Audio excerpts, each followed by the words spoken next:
International TF2 is back. After 3 years of LAN cancellations, lockdowns and online tournaments, there will finally be an offline event involving teams from multiple continents for the first time since August 2019.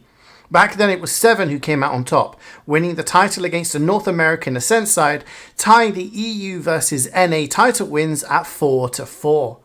Victory at this tournament will see one region edge ahead, but 3 years is a long time in esports.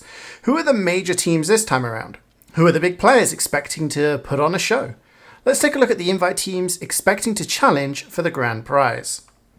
Before we get into the video, I'd like to remind people I'm live every day over on Twitch, so pop on over if you want to say hi. Insomnia 65 was the last offline tournament featuring an EU versus NA battle. 7 won their second I-Series title, beating Ascent in the grand final over 3 maps. Feint Gaming and a European Ascent side rounded out the top 4, but none of those orgs and many of these players aren't going to be at the upcoming tournament in the UK, I-69. The landscape of the European and American scenes have changed somewhat, with new faces joining the experienced gamers to form new formidable lineups. First off, we have Froyotech. Their reputation precedes them. Over 20 domestic invite title wins stretching back 8 years, continuously being regarded as one of the best of their region and the world, and some of the most recognizable names in competitive TF2. Froyotech head to I-69 with a slightly changed roster, with Arek and Paddy entering the fray, but with plenty of familiarity and LAN experience among their ranks. I made a video last year about Froyo's poor overall results during 2021, losing 2 DreamHack tournaments and an RGL season, and I suggest giving that a watch if you want some more backstory. They have since bounced back with a number of victories, including at the most recent RGL Invite LAN. Are they back to full power? This will be Froyotech's first international event since they won I-63 way back in 2018. 4 years on, are they still the team to beat? Next we have Witness Gaming. Formed of a number of members of the Feint Gaming lineup that came third at I-65, they have slowly become the dominant force in Europe.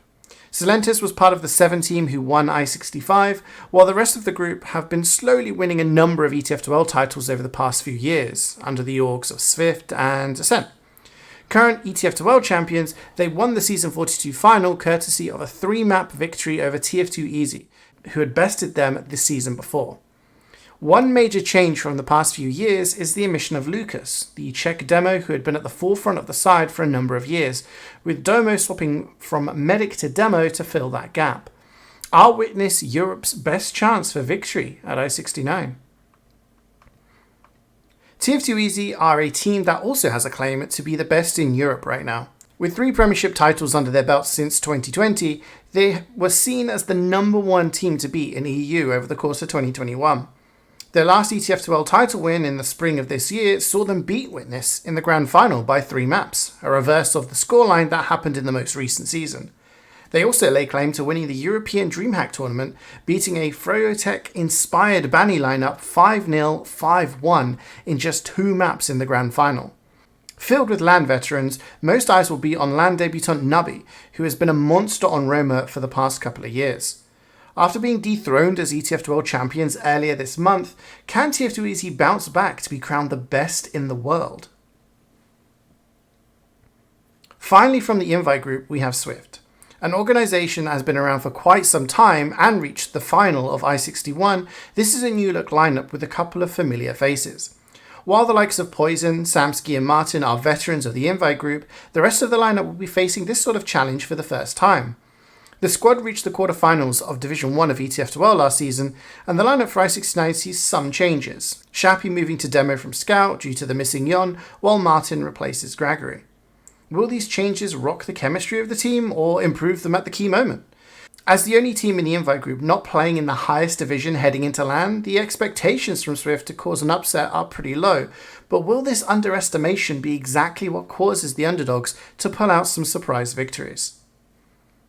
Which one of these 4 teams will come out on top when the pressure is on? Will there be any late joining invite teams to ruffle some feathers? Perhaps a Cinderella story from the open groups? Only time will tell. And for those of you thirsty for some EU versus NA banter in your local TF2 Twitch chat, you don't have to wait for too long. Insomnia 69 begins Friday, August the 26th. See you there.